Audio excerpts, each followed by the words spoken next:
Hi hello everyone. இன்னைக்கு makeup சீரீஸ்ல class number 2. இன்னைக்கு என்ன பார்க்க போறோம்னா எந்தெந்த ஸ்கின் டைப்புக்கு எந்தெந்த மாதிரி சீரம் யூஸ் பண்ண போறோம்னா பார்க்குறோம். ஓகே, சீரமை பொறுத்தவரை என்ன பார்த்தீங்கன்னா, சீரம் வந்து நம்ம ஸ்கின்ல ஈஸியாக ஃபாஸ்ட்டாக அப்சர்வ் ஆகுது. அதே மாதிரி சீரம்ல ஆக்டிவ் இன்கிரீடியன்ஸ் ஜாஸ்தியாக இருக்காங்காட்டி நம்மளோட ஸ்கின்ல ஸ்பெசிஃபிக் ஸ்பாட்டுக்கு போய் ஒர்க் பண்ணி கொடுக்கும். ஓகே, உங்களோட ஸ்கின் டைப்புக்கு தகுந்த மாதிரி சீரம் என்னென்னு பார்த்துடலாமா? ஓகே, உங்களோட ஆயில் அண்ட் ப்ரோ ஸ்கின்னாக இருந்துச்சுன்னா இந்த இன்கிரியன்ஸ் எல்லாம் உங்களோட சீரம்ல இருக்கான்னு மறக்காம செக் பண்ணிக்கோங்க.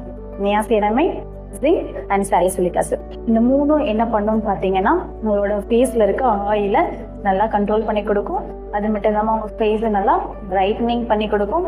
உங்களோட ஃபேஸ்ல இருக்கிற பிரேக் எல்லாமே ப்ரிவென்ட் பண்ணி கொடுக்கும். ஓகே, நம்பர் 2, உங்களோட ட்ரை ஸ்கின்னா இருந்துச்சுன்னா இந்த இன்கிரியன்ஸ் எல்லாம் உங்களோட சீரம்ல இருக்கான்னு மறக்காம செக் பண்ணிக்கோங்க. Hyaluronic acid, squalane, repeat. இந்த மூணு என்ன பண்ணு பார்த்தீங்கன்னா உங்களோட ஸ்கின்ல இருக்க டீப் ஹைட்ரேஷன் பண்ணி கொடுக்கும். அது மட்டும் இல்லாமல் உங்கள் ஸ்கின்னை நல்லா பிரைட்னிங் கூட பண்ணி கொடுக்கும். உங்கள் ஸ்கின்ல உள்ள பேரியர்ஸ் எல்லாம் நல்லா ஸ்ட்ரென்தன் பண்ணி கொடுக்கும். Number 3, sensitive skin. Sensitive skin இருக்கவங்க எல்லாருமே வைட்டமின் சி அண்ட் சென்ட்லாம் இந்த ரெண்டும் இருக்கான்னு மறக்காமல் செக் பண்ணிக்கோங்க. இது என்ன பண்ணணும்னு பார்த்தீங்கன்னா உங்களோட ஸ்கின்னை காம் டவுன் பண்ணும். உங்கள் ஸ்கின்னை காம் டவுன் பண்ணுறதுனால உங்களுக்கு வர இரிட்டேஷன், இன்ஃப்ளமேஷனை நல்லாவே கம்மி பண்ணி கொடுக்கும். அது மட்டும் இல்லைங்க, உங்கள் ஸ்கின்னை நல்லா பிரைட்டன் கூட பண்ணி கொடுக்கும். ஓகே, லாஸ்ட்டாக ஒன்று பார்த்துடலாமா?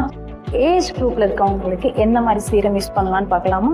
Okay, Reginald, vitamin C, repeat. இந்த மூணு ஒரு இருக்க மாதிரி சீரமை யூஸ் பண்ணுங்க. இந்த மூணு இருக்க மாதிரி சீரம் யூஸ் பண்ணீங்கன்னா எவ்வளோ ஏஜ் ஆனாலும் இளமையாகவே இருப்பீங்க.